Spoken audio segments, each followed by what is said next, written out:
Vamos entonces a hablar, ahora sí, de esta etapa que es sobre los 12 a los 18 años. ¿Listo? Varias cosas puntuales que vamos descubriendo en esta etapa. A ver. Dice, empezamos, aunque puede empezar antecitos de los 12 años, pero normalmente a los 12 años empieza el tema un poquito de la plasticidad, empieza el tema de que nos queremos ver bien, hasta ahí está bien, hasta ahí es una bendición. Dios nos hizo bellos y nos hizo templos vivos del Espíritu Santo, entonces por lo mismo tenemos que cuidarnos. Sin embargo, nos podemos estar pasando al otro lado por lo mismo. Ustedes saben que a esa edad empiezan los granitos a salir en la cara, empiezan a haber cambios físicos, empieza el tema de la aceptación. En algún caso, por ejemplo, atendí, me acuerdo ahorita de una personita que fue violentada sexualmente en su niñez. Entonces, cuando empezó a tener esos cambios y era una niña extremadamente linda, bella, hermosa, pues ella no quería verse linda y entonces se dedicó a comer y a comer y a comer y a comer para destruirse esa imagen, para no generar en las personas, en los hombres, ese deseo que de alguna manera ella tuvo que haber vivido de su niñez. Entonces, miren cómo todas estas cosas van cambiando y van influenciando nuestras vidas y nuestros sentimientos y pensamientos.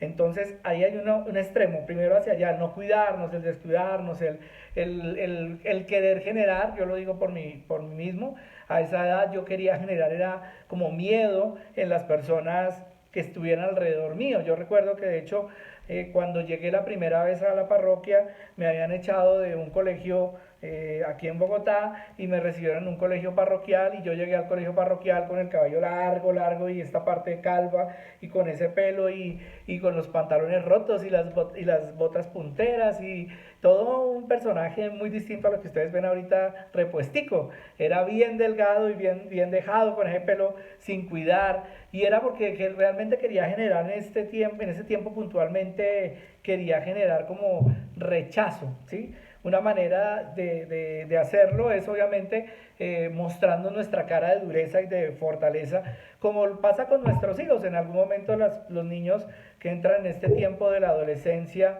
pues es claro que pasa esto.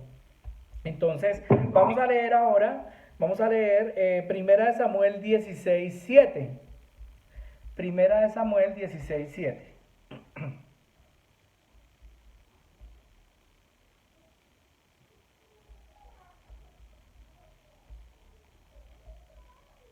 ¿Quién la tiene, por favor? Primera de Samuel 16:7.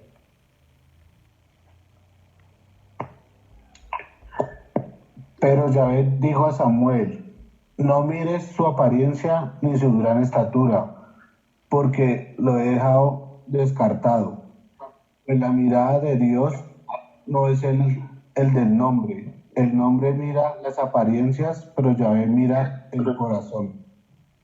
Palabra de Dios. Palabra de Dios. No importa cómo hayamos sido en ese tiempo, en nuestra niñez, en ese cambio físico. No importa si hayas tenido mucho acné, no importa si todavía a estas alturas tal vez uno no se acepta que porque tiene la nariz larga, que porque tiene los ojos claros u oscuros, que porque es alto, que porque es flaco, que porque es gordo. Siempre vamos a buscar no aceptarnos. ¿Sí? Pero aquí lo que quería con esta cita bíblica es que nosotros, cada uno entendiéramos que no importa cómo somos, lo que importa es lo que hay dentro de nuestro corazón. Y eso le dijo el Señor al profeta cuando fue a bendecir al rey, que al final terminó siendo David el más pequeño, como ya lo compartimos en una cita, en un compartir pasado, usamos esta cita bíblica hermosa. Entonces, ahí está claro, la plasticidad. Y entonces nos podemos ir al otro extremo. El primero es el no cuidarnos y el segundo es dedicarnos solamente a la vanidad. Entonces uno se entera de personitas que a los 15 años, 14 años, los papás, el regalo de los 15 años es que se pongan senos. Y uno dice, ¿esto qué es? No es sano, hermanos. Estamos eh, llenando de vanidad a nuestros hijos.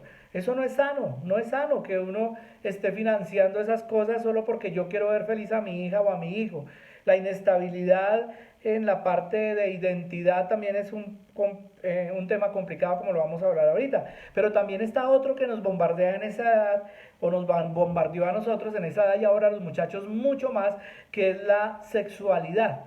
El tema de la sexualidad está a flor de piel. Y ya no hablan, de hecho, los psicólogos de la sexualidad, sino que hablan de la hipersexualidad, o sea, de una sexualidad desenfrenada en la que la sociedad te está diciendo, haz lo que quieras, disfruta como quieras, prueba lo que sea y quédate con lo que te guste.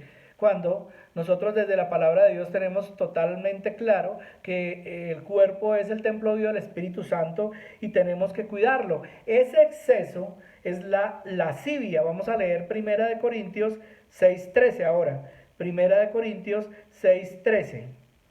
Dios nos da este cuerpo y es un cuerpo de bendición. ¿Para quién?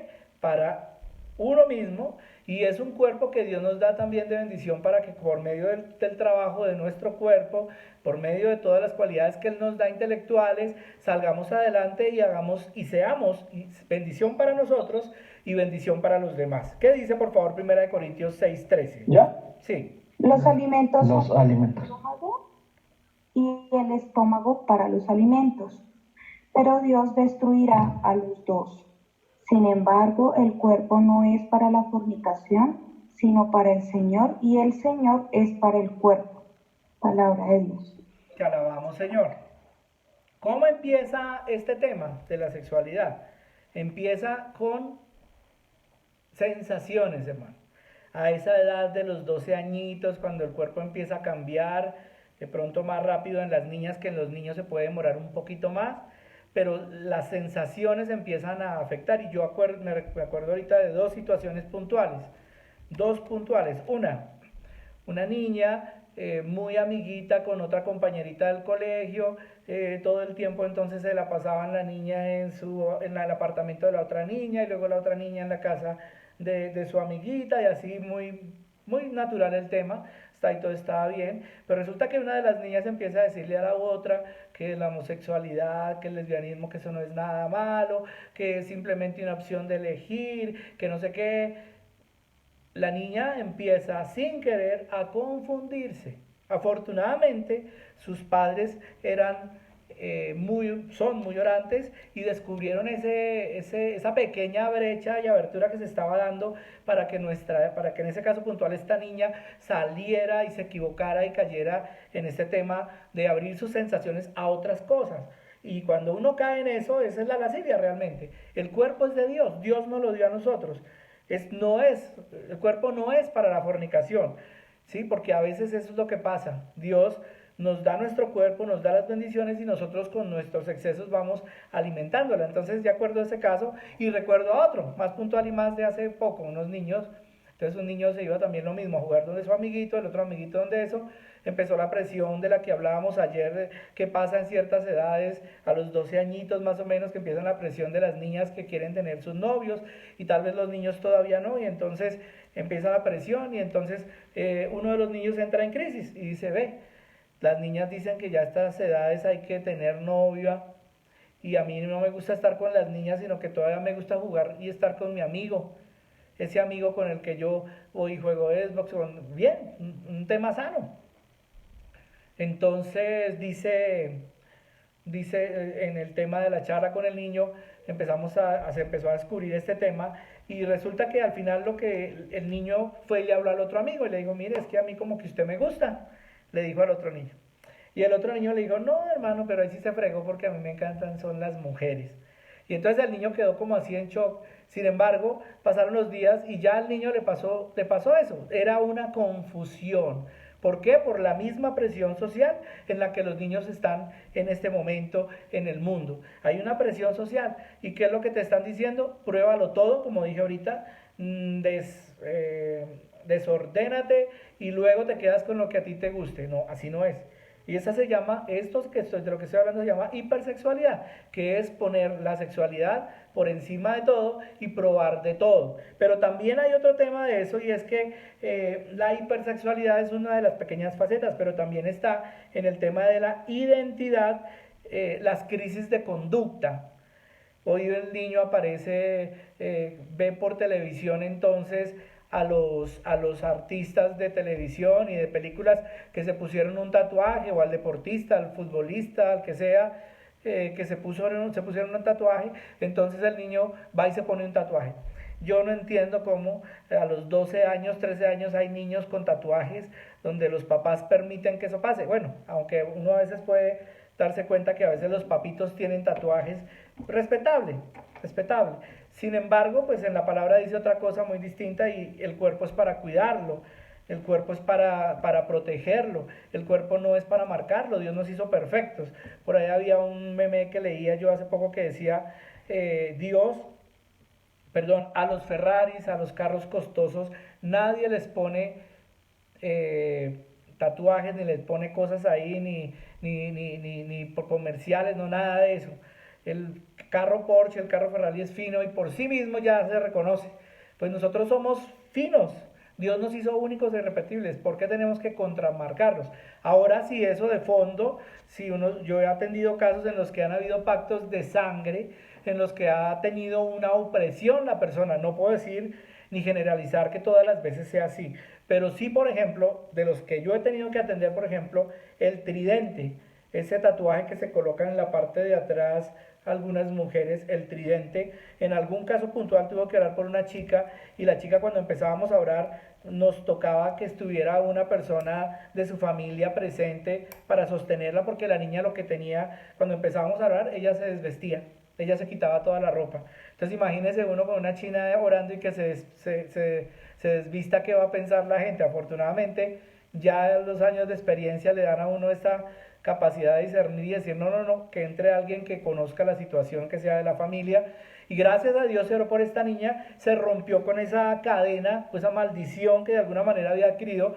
No podemos decir, no puedo generalizar y decir que es la tinta, no puedo decir, lo único cierto es que en la oración era el tridente, la figura del tridente hecho y tatuado en el cuerpo, la que estaba generando en ella estos sentimientos de lascivia, o sea, de sexo desenfrenado, un desorden, un apetito sexual que no es sano. El tema de la ninfomanía, el tema del hombre también con su desorden sexual. Claro, no podemos, vuelvo y digo, decir que todas las veces es lo mismo, porque puede ser también que a ti te enseñaron en la casa.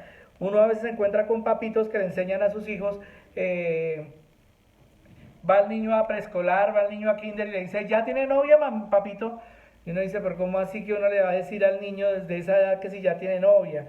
No, hermanos, cada etapa tiene, cada momento tiene su etapa, y a veces uno sin quererlo hacer los está influenciando y los está llevando por un camino en el que todavía no les corresponde. Va a llegar el momento, obviamente, en el que tenga su novia, va a llegar el momento como nos pasó a cada uno de nosotros. Entonces, ahí está, esas conductas que nos pudieron haber llevado al desorden. Pero entonces la identidad va más allá, porque resulta que en esa búsqueda tú te pones tatuajes en un momento, luego tú te haces las expansiones que ahora se están haciendo los muchachos en las orejas, que luego mandar a arreglar eso es costoso. Tuvo una cantidad de cosas, y los muchachos y nosotros en ese tiempo también decíamos que éramos únicos, que era la marca de uno, y que uno era irrepetible y era el más original. Y resulta que iba uno a mirar a los originales, y todos estos personajes originales con el mismo tatuaje en el mismo lado del cuerpo.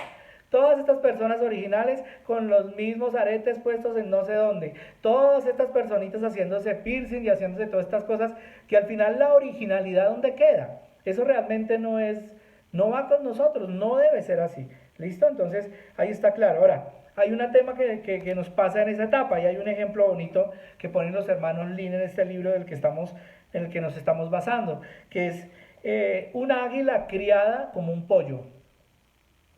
Imagínense ustedes a una águila criada como un pollo. Nosotros somos águilas. En esa etapa puntual, tú eres un águila, el Señor, tú eres un aguilucho. Este es un bebé, un niño que está empezando a salir adelante y a descubrir sus potenciales y salir adelante.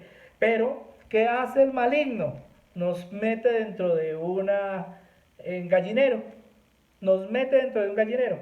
Y entonces nosotros nos dedicamos a mirar qué hace uno, qué hace el otro, cómo vive el otro, quién tiene un hogar bonito, quién no tiene un hogar bonito, cómo nos identificamos con los demás. El tema de ser aceptados en esta etapa es tremendamente fuerte, queremos ser aceptados y entonces para ser aceptados en algún caso yo soy el que me emborracho, en algún caso yo fui el que probé y el que hice y el que fui y el que no sé qué, el que metí droga, el que no sé qué, y en la medida que vamos nosotros metiéndonos dentro de ese gallinero que nos muestra el diablo, que es esta sociedad que lastimosamente, qué tristeza nombrarlo así, pero parecemos un gallinero todos metidos así dentro de ese estereotipo del mundo y Dios nos quiere sacar de ahí. ¿Para dónde están hechas las águilas? Las águilas están hechas para el cielo. Las águilas están hechas para volar, para llegar a lo más alto. Sin embargo, depende de nosotros en este momento romper con esas cadenas que en algún momento se quedaron ahí, en ese tiempo en el que nosotros no quisimos, de algún caso, mirar más allá sino de lo que veíamos.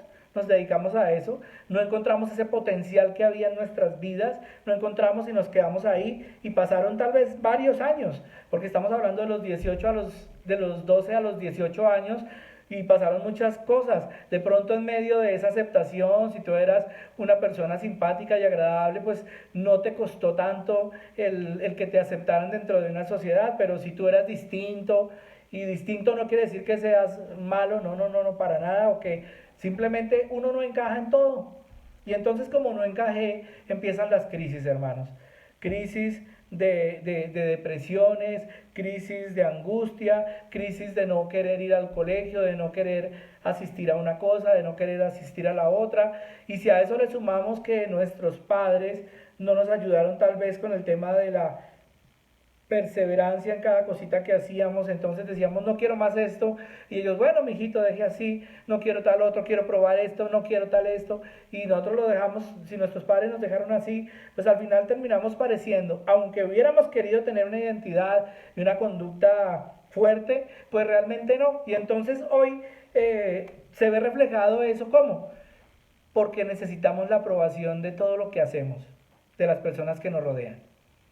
Si tú no crees que las cosas que estás haciendo quedan bien hechas, en algún caso puede ser que es porque en algún momento tú te faltó un poquito más de identidad y un poquito más de fuerza, en este tiempo en el que se define la fortaleza para tomar decisiones en tu conducta, decir sí o decir no.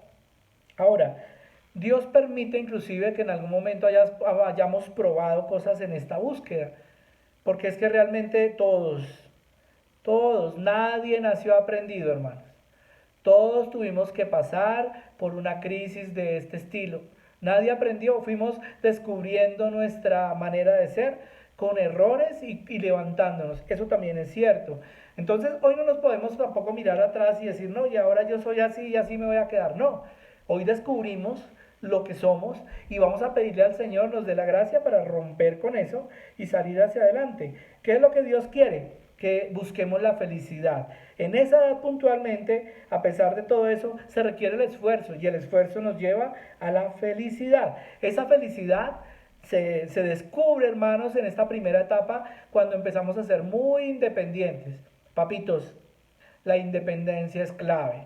Hijo, tú quieres, obviamente una independencia no digamos vigilada, sino con acompañamiento, ¿sí? ¿Tú qué quieres hacer? No, yo quiero hacer esto. Bueno, ¿y cómo lo vas a hacer? De esta manera. Bueno, vamos a descubrirlo, vamos a hacerlo. Yo te invito, hijo, a que tal cosa, vamos a intentar de esta manera, de esta manera. No podemos decirle, listo, haga su vida y pruebe y haga. No. Nosotros de papá estamos llamados no a ser amigos de nuestros hijos, hermanos. Tú no eres el amigo de tu hijo, perdóname, tú eres el papá. Tiene muchos amigos. Tú no eres el amigo, tú eres el papá. Así como nuestro Padre Celestial es nuestro papá y tiene ese rol claro, nosotros también debemos tener ese rol claro. El sábado, si Dios quiere, que estamos hablando del tema de crianza, vamos a hablar sobre los roles. Los roles, cada persona tiene un rol en su casa y es fundamental para el crecimiento del hogar como tal. Entonces, hermanos, Es una realidad hoy y es claro que nosotros tenemos que buscar la felicidad y al encontrarla nosotros como papás en la crianza de nuestros hijos, pues vamos a redimir también esas cosas que tal vez nosotros hicimos mal. ¿Cuántos de los que estamos aquí estamos conectados? 100 personitas más o menos estamos conectados. ¿Cuántas de los que estamos aquí en algún momento nos fuimos de la casa en esa edad de la adolescencia, entre los 12 y 18 años? ¿Cuántos? Y yo creería que de los 80 hay un buen número que en algún momento dijo, me voy de la casa. Yo me acuerdo que una vez dije, sí, me voy de la casa. Y cuando me di cuenta la maleta estaba puesta en la entrada de la casa, entonces dije, no, ya no me voy de la casa. ¿Sí? Porque mis papás dijeron, ah, sí se va a ir, bueno, pues váyase, pero entonces, y lo que iban a hacer ellos era decirme, listo, ahí está su maleta. Ay, pero Javier, acuérdese que es que yo a usted le compré la ropa, entonces usted no se lleva la ropa. Ay, pero Javier, acuérdese que yo a usted le compré esa chaqueta, no se la lleva, hermano. Y así, para uno al final darse cuenta que no es una manera sabia de tener autoridad en nuestra casa y en nuestras familias. Entonces, hermanos, hay una realidad ahí clara y es que Dios quiere que seamos felices dentro de la libertad. Y en este tiempo es fundamental que nosotros de papitos y que a nosotros nos hayan dado libertad. Ahora, si no te dieron libertad porque tuviste que, en algún caso puntual, tuviste que desgastarte ya desde porque tal vez ya en esta etapa, ya hace hartos años, 50 años atrás, digámoslo así, pues a los hombres o a las mujeres les tocaba salir a trabajar de una vez después de hacer primaria. No tuviste este tiempo para disfrutar del encontrar esa niñez, ese cambio entre la niñez y la adultez, sino que de una vez saliste de una vez a los 12 años y te tocó salir a trabajar porque así tocaba en la casa. Bueno, pidámosle a Dios también que sane esa etapa que tal vez hizo falta en tu vida y que hoy tal vez te estás gozando, porque es muy lindo ver cómo esos abuelitos se van gozando a sus nietos de pronto de esa niñez que no pudieron disfrutar. Estamos en otra etapa hermosa que Dios nos regala, pero si a ti te tocó salir de tu casa o simplemente murió tu familiar querido, tu papá, tu mamá y te tocó a ti sacar adelante a tus hermanos por ser el mayor, o no por ser el mayor tal vez, sino por ser el más bendecido, el más pilo, el más emprendedor, pues bendito sea el Señor, porque mira que hoy el Señor, por medio de todo eso, también se ha valido para formarte y hacerte fuerte y todo. Recordemos la historia de José, que los hermanos lo venden, lo iban a matar, al final lo venden, y ya vendido él termina por allá, le pasa una cantidad de cosas, pero al final termina siendo el gobernador de Egipto. Al final fue una bendición para él y para toda su familia. Eso mismo puede pasar. Dios sabe para qué nos permite cada cosa que nos pasó, inclusive las cosas feas, no las manda, perdónenme, él no lo mandó, pero sí lo permitió. ¿Y para qué lo permitió? Para que creciéramos, para que fuéramos independientes. Vamos a leer el Salmo 127.3, por favor, y vamos a leer Génesis 2.24. Salmo 127.3 y Génesis 2.24, para quienes los tengan, entonces vamos a ver si ya lo tienen. Mientras saludamos también a Janet Jaramillo, bienvenida, Dios te bendiga, te saco el Zoom. Sí, ya estaba lleno. Dios bendiga a Cindy, a cada una de las personitas que están conectadas por fuera. Jorgito Cadena también, Leonardo Ariza, Padre, Dios te bendiga, bienvenido. Dorian, ¿qué dice, por favor? Ya volví, Javiercito. Dale, Salmo 127.3, ¿quién lo tiene, por favor? Los hijos son un regalo del Señor. El fruto del vientre es una recompensa. Palabra de Dios. Palabra de Dios. Nuestros hijos son una bendición y nosotros fuimos bendición para nuestros papás, aunque podríamos en algunos casos decir, no, eso no es cierto, Javier, porque a mí me pegaban, porque a mí me pasó. Pudo haber pasado muchas cosas, hermanos, pero sin embargo y con todo lo que pasó, yo estoy seguro que nuestros papás querían darnos o querían que decidiéramos siempre tomar las mejores decisiones. Ahora, si no te tocó un papá, una mamá o normalmente un papá que te abandonó y que no lo conociste, pues no es tiempo de hacer lo mismo tú con tus hijos. Si a ti te pasó eso, al contrario, tú tienes que darles amor, tú tienes que cambiar esa relación, tú tienes que restaurarla. Un día, dice la palabra, no busque la cita, pero dice un día tus hijos serán tu propio bastón, serán tu bastón. Entonces es una bendición tener esos hijos, es criarlos y darle a Dios y decirle a Dios hoy, Señor, sáname para yo no repetir esas historias. Miren que he recibido varios chats, ahorita no los voy a leer porque me gustaría que dieran su testimonio puntualmente ya cuando vayamos terminando esta serie de predicaciones y de oraciones con respecto a la sanación interior. Pero sí he encontrado muchos casos hermosos. Por ejemplo, voy a poner uno que atendí en estos días. Un muchacho, no puedo decir nombre porque no tengo permiso, pero un muchacho me cuenta que él vio a su tía morir. Pero entonces él iba y la visitaba y la acompañaba inclusive a sus cuidados paliativos y todo eso, a la abuela, a la tía y todo. Y un día este muchacho dijo, venga, que yo tenía apuntado por acá, este muchacho dijo, ay tía, yo cuánto daría por cargar con usted, aunque sea con un poquito de su dolor, dijo esta personita. Y de ahí para allá la tía muere la tía. Y resulta que queda eso impreso, ese pacto que de alguna manera se hizo, miren que se hizo inconscientemente, él quería ayudarle a la tía y le dijo yo quiero ayudarle con un poquito del dolor. Pues al poco tiempo los ganglios se le inflamaron, empezó a pasarle un poco de cosas en su cuerpo y todo, y de ahí para allá empezó como un sentimiento de estar enfermo continuamente, que una cosa, que otra, que otra y que otra, y realmente la persona está sana. Yo estoy seguro que el Señor, a lo largo de todos estos días que sacó a la luz eso, con seguridad que el Señor sanó a esta personita, porque si el Señor lo deja ver, es para sanar, y de ahí venía de la raíz de sentirse enfermo todo el tiempo. Miren, ahí está, una situación que pasó cuando esta personita tenía 15 años más o menos, dice. Entonces miren cómo el Señor hace su obra. ¿Qué dice Génesis 2.24, por favor? ¿Quién la tiene? Génesis 2.24. Por eso el hombre deja a su padre y a su madre, se une a su mujer y los dos se hacen uno solo. Palabra de Dios. Te alabamos, Señor. Entonces, ¿por qué quiero compartir esta cita? Porque efectivamente, aunque no es tiempo de que nuestros hijos salgan, pues de los 12 a los 18 años uno dice no, tenemos que ser conscientes de que ellos se tienen que ir, hermanos. Nosotros no podemos dejar y tener y retener ahí con frases, usted me va a abandonar como un perro, es que si usted se va yo me muero, tantas frases que uno escucha que de alguna manera son manipulación. Hermanos, no. Nosotros como papás tenemos que soltar a nuestros hijos. Y en la medida, tampoco los vamos a echar, pero en la medida en que ellos vayan evolucionando en sus cualidades intelectuales, en su formación, en ese momento el Señor se glorifica. Génesis 2.24. ¿Listo? Para quien pregunta qué cita era. Bueno, entonces está claro, tenemos que soltar en ese momento a nuestros hijos. Ahora, más aún es difícil cuando tú no tuviste, cuando son familias monoparentales, ¿sí? O sea, cuando solamente está la mamá o está el papá por alguna causa.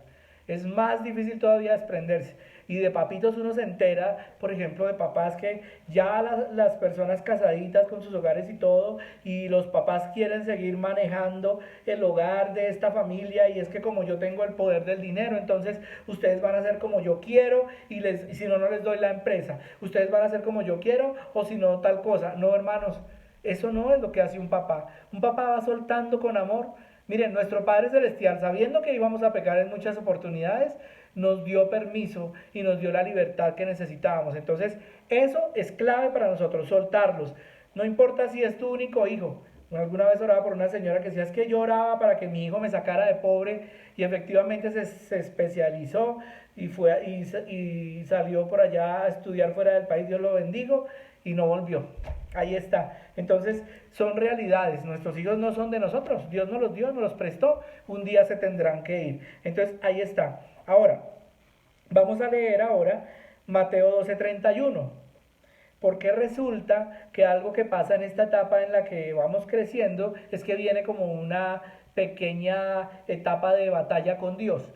¿Sí? Haya sido porque de pronto alguien murió, como pasa en algunos casos, se murió un familiar y le pediste que no se muriera, por ejemplo, y la personita se murió, o inclusive tuviste una mascotica y la mascotica se murió, entonces tú le pediste a Dios que no se muriera, como en algún caso uno orando por una persona que decía, no, Javi, es que pídele a Dios para que mi familiar no se muera, y yo le pregunto, ¿y cuántos años tiene tu familiar? Y me dice 98 años, hermanos.